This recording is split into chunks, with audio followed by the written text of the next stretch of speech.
இந்த படத்துல எனக்கு வந்து ரொம்ப ரொம்ப பிடிச்சிருந்த ஒரு விஷயம் என்ன அப்டின்னா, இந்த படம் பார்த்து முடிக்கும்போது ஐ ஃபெல்ட் அஸ் இஃப் நான் ஒரு நல்ல படத்துல ஒரு பார்ட் ப்ளே பண்ணியிருக்கேன். Even though it is a small part. I felt really good. ஏன்னா இந்த காலகட்டத்துல இந்த ஜென்ஸி அப்டின்னாலே, இந்த இன்ஃப்ளூயன்சர் கல்ச்சர் அப்டின்னாலே, இல்ல வந்து இந்த மாடர்ன் லவ் அப்டின்னாலே அதுக்குன்னு ஒரு கருத்து இருக்கு. ஸோ அது எல்லாத்தையும் தாண்டி ஐ திங்க் ஒரு ஒரு டிஃப்ரெண்ட் பெர்ஸ்பெக்டிவ இந்த படம் மூலமா அவங்க கொண்டு வந்திருக்காங்கன்னு தோணுச்சு. அண்ட் காலங்காலமா ஒரு விஷயம் இருந்தது. அது இந்த காலகட்டத்துல மாறிட்டு வருது.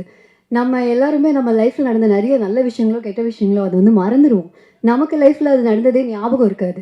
ஆனா, இன்டர்நெட் எல்லாத்தையுமே ஞாபகம் வச்சுக்கும். ஒரு தப்பு பண்ணா போதும், அதுக்கப்புறம் எத்தன வருஷம் கழிச்சு திரும்பி பார்த்தாலும், அவங்க பண்ண தப்ப பயங்கரமா ஹைலைட் பண்ணி பார்க்கக்கூடிய ஒரு காலகட்டத்தில நம்ம இருக்கோம்.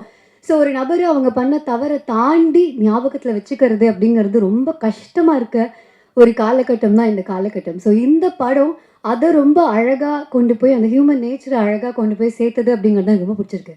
தேர் are no bad people but we do bad things. Probably அப்பப்ப அத பண்ணியிருந்திருப்போம். ஆனா நம்மளோட ஹியூமன் குவாலிட்டியே we have the room to grow அப்படிங்கிறத ரொம்ப அழகா ஒரு கருத்து அந்த மாரிலாம் இப்ப நான் சொன்ன மாதிரி ஒரு கருத்தா இல்லாம, ஒரு அழகா ஒரு காதல் கதை மூலமா அத சொன்னதுனாலயும், அண்ட் அதையும் தாண்டி நான் முன்னாடியே சொன்ன மாதிரி ரொம்ப காமனா ஸ்டீரியோடைப் பண்ணக்கூடிய விஷயங்கள ஒரு டீனேஜ் கேரக்டர்ஸ வச்சோ, இல்ல வந்து அப்பதான் தே ஆர் ஜஸ்ட் க்ரோயிங்.